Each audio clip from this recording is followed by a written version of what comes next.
Maintenant, on va faire la résolution de systèmes linéaires par substitution. OK? Donc, on a vu par graphique, on a vu par comparaison. Maintenant, c'est par substitution. OK? Donc, la première étape à faire, OK, pour résoudre un système d'équations, donc deux équations, on va prendre une équation et on va isoler une variable la plus facile. Donc, si on prend la première, la variable la plus facile à isoler, c'est le x parce qu'il est seul. Le 4 est accroché au y, donc ça nous rajouterait une étape. Donc, qu'est-ce qu'on va faire? On va isoler le x. OK? Donc, on va envoyer le 4y de l'autre côté. Donc, si on envoie le 4y de l'autre côté, il devient négatif, comme ça. OK? Donc, ça ici, c'est ma première étape. Ma deuxième étape, quand on parle de substitution, qu'est-ce qu'on va faire? C'est on va substituer. OK? Donc, mon x, on va le substituer dans la deuxième équation. OK? Donc, ma deuxième étape ici, ça va être de réécrire la deuxième équation. Donc, on réécrit ma deuxième équation et on substitue la valeur de x. Donc, x est égal à qu'est-ce qui est ici. Donc, je remplace mon x par moins 4y plus 6. Donc, on met tout ça en parenthèse. Comme ça. Et je réécris le reste. Et maintenant, je simplifie. Donc, ma troisième étape, c'est de simplifier. OK? Donc, pour simplifier, je dois distribuer le 2 à l'intérieur de ma parenthèse. Donc, 2 fois moins 4, moins 8y. 2 fois 6, plus 12. Et je réécris le reste. Je simplifie. Donc, ici, j'ai une variable. J'ai y. Donc, je vais trouver la valeur de mon y en regroupant les termes semblables. Donc, je vais envoyer le 12 de l'autre côté. Il va devenir négatif.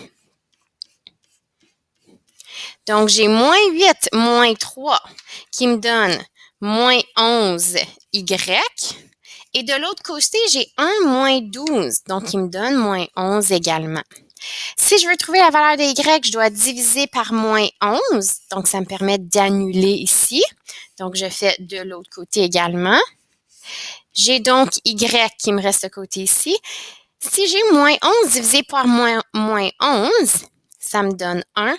Voici la valeur de mon y de mon point d'intersection. OK, donc mon point d'intersection, c'est x, y. On vient de trouver la valeur de y qui est 1. OK. Maintenant, il me reste à trouver la valeur de x. Pour trouver la valeur de x, qu'est-ce qu'on fait?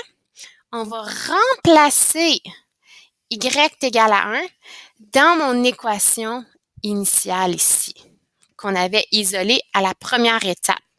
Donc, première étape, on avait isolé le x, c'était cette équation suivante, x égale à moins 4y plus 6. Donc, moi, je sais que mon point d'intersection est lorsque y est égal à 1. Je vais donc remplacer y par 1. OK? Et je vais simplifier pour trouver la valeur de x. Donc, moins 4 fois 1, moins 4 plus 6. Quelle est la valeur de x? Moins 4 plus 6, 2. Donc, mon x est égal à 2. Mon point d'intersection est 2, 1. Voyons voir dans Desmos si c'est la même chose. 2, 1, c'est mon point d'intersection. Exactement. Donc, faisons un deuxième exemple.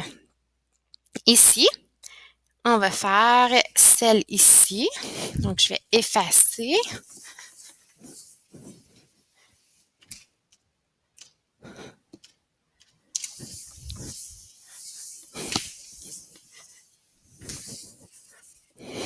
OK. Donc, ici, on procède à la même chose. Donc, quelle équation devrais-je choisir à isoler? Donc, si on regarde la deuxième équation, le y est toute seule. Donc, cela ici est plus facile à isoler. Donc, si j'envoie le 7x de l'autre côté, donc il devient négatif. Donc, j'ai isolé une variable. Ça ici, c'est ma première étape. Ma deuxième étape, c'est de prendre ma deuxième équation qu'on n'a pas utilisée. Donc, dans ce cas ici, c'est la celle en haut, comme ça ici.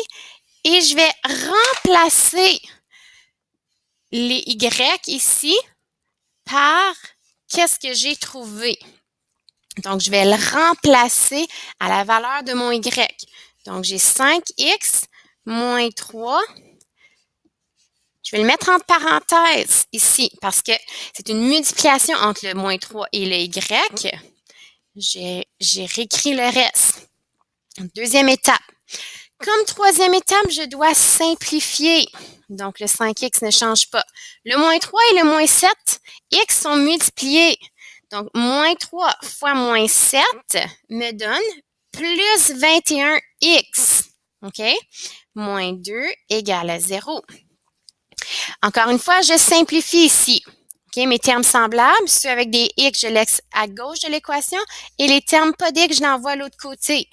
5x plus 21x égale à 2. Donc, 5x plus 21x me donne 26x égale à 2. Pour trouver la valeur du x, donc je divise par 26 et je divise par 26 de l'autre côté.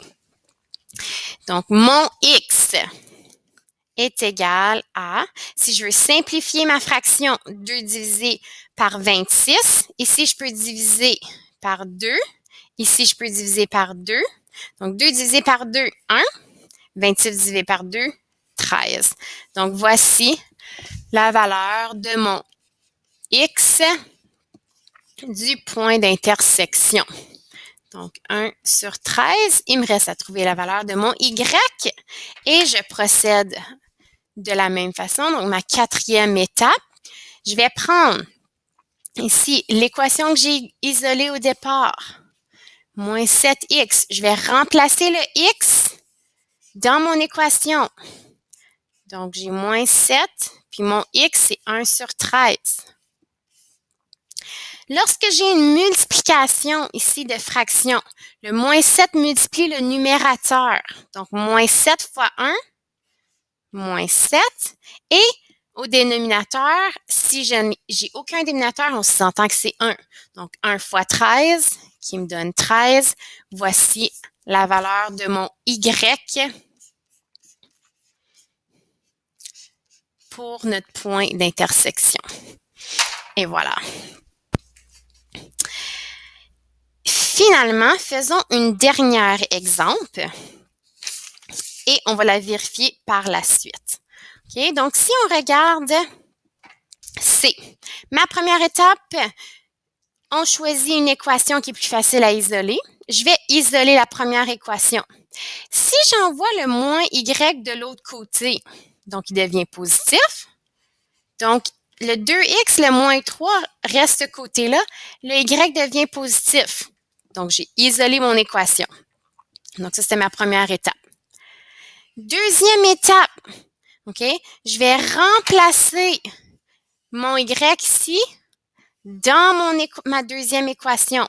Donc, ma deuxième équation est la suivante. OK? Donc, je continue. Moins 9 égale à 0. OK? Donc, mon y, je vais le remplacer dans mon équation ici. Moins 3. Mon y, c'est 2x moins 3. Moins 9 égale à 0. Je simplifie. Donc, comme troisième étape, je dois simplifier. Développer et simplifier. Donc, le moins 3, je dois le distribuer à l'intérieur de ma parenthèse. OK? Nous allons continuer sur le prochain vidéo.